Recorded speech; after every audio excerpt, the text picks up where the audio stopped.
Today's question comes from Kate in Oregon. My husband and I are on baby step 2 and are getting close to baby step 3. He has recently started selling things he owns in order to upgrade to something more expensive. For example, a new bow for hunting. He sold his old bow, but the price of the new one was over $1,000 more than he got from the sale of his old one. He's an avid hunter, and I want to be supportive, but the amount he has spent in the last year on hunting gear alone makes my palms sweaty. He argues that he is within the rules since he is selling something he has already had, but the new purchase is always more than what he gets from the sale. Am I overreacting to this?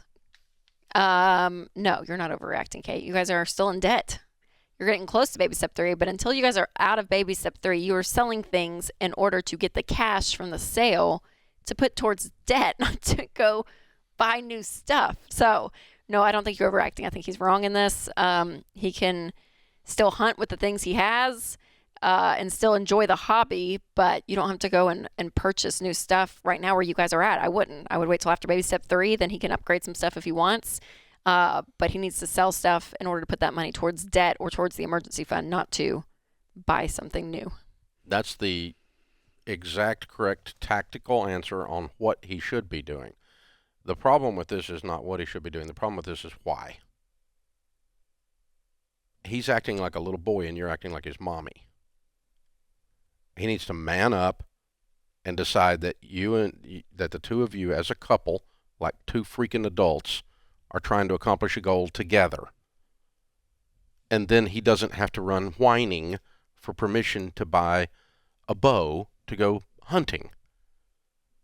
He needs to be participating in the vision of the household.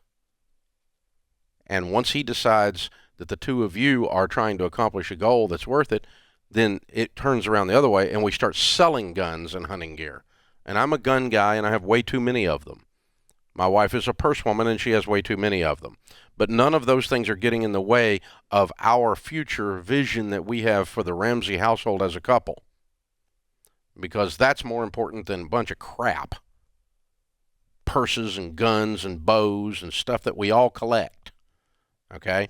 So, no, it's not about how can I still be saying and keep the rules. No, I want to keep. I'm not breaking the rules. No, you're not participating in the grown-up discussion. Is the problem?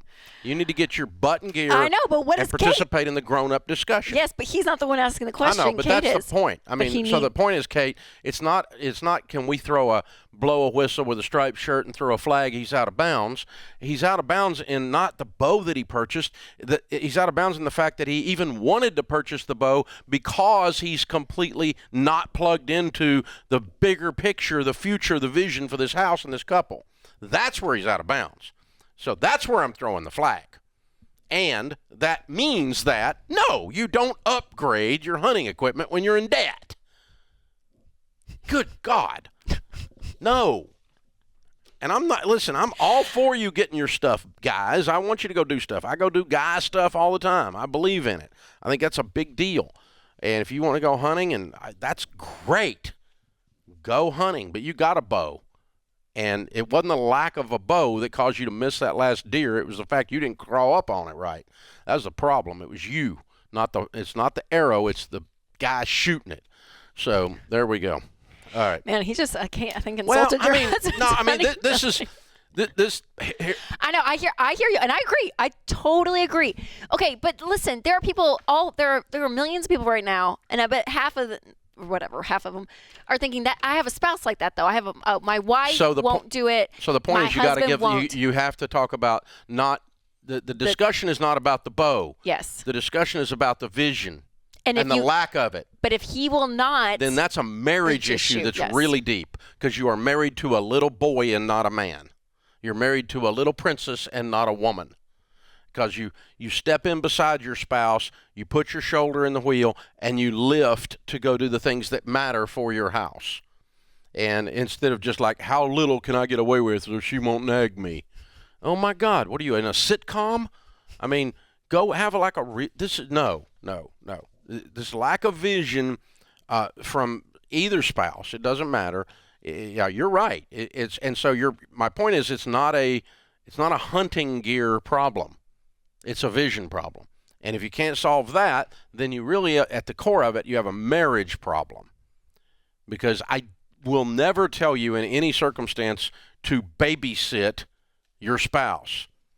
If you're married to a woman like that, you just have to enjoy making money. No, you have to quit being a wuss and deal with the problems of her behavior. And you all look at each other and go, this is not causing us to win. And, she's just that way. You're just a wuss.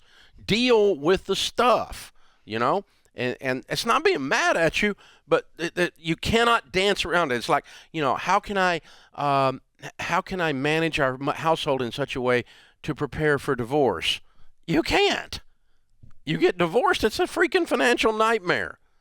I mean, marriage is grand, divorce is 50 grand. You can't but do this stuff because this personal finance is more personal than it is finance. Yes, all intertwined. All intertwined.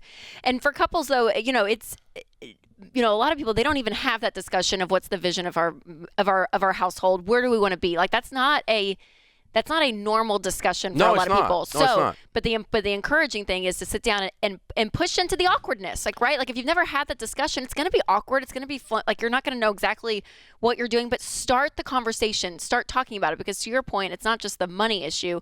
Your marriage changes when you guys get on the same page. And so there's something about changing the marriage, and the outflow of that changed marriage comes situations like a money situation that you guys then work on together. But a lot of people that even sitting down and having that discussion, those discussions don't happen in some households. So but you cannot fix the hunting bow discussion with a hunting bow answer.